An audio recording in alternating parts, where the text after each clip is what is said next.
A blessed Sunday to everyone.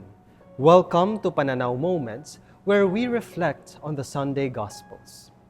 Madalas nating marinig ang katagang, tao lang ako, na ang ibig sabihin ay, tao lang ako, hindi ko kaya ito, hindi ko kaya yan, hindi ako Diyos. Ngunit, sa Ebanghelyo natin ngayon, nais sabihin ng Panginoong Hesus sa atin na, kapatid, hindi ka tao lang. Ikaw ay taong katulad ko. Mga kapatid, mababasa natin sa Ebanghelyo ang patungkol sa pagtukso ng Diablo kay Jesus. Ngunit, upang malagpasan ang mga panunukso na iyon, ginamit ba ni Jesus ang kanyang kapangyarihan bilang Diyos? Hindi. God is fully divine and fully human.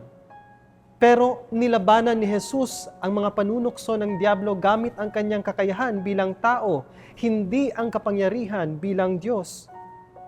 Kaya ikaw, ikaw na nakikinig ngayon, kapatid, kaya mong labanan ang mga panunukso na kinakaharap mo ngayon, kagaya ni Jesus.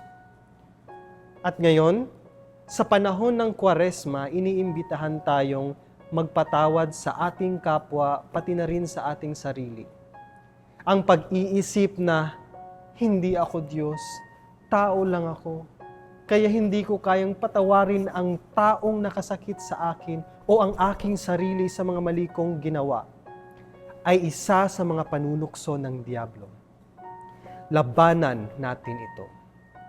Muli mga kapatid, tandaan natin ang mensahe sa atin sa unang linggo ng Kwaresma. Hindi ka tao lang. Ikaw ay tao kagaya niya. Kaya, kaya mo dahil kaya niya. Thank you for journeying with us. See you next Sunday for more Pananaw Moments.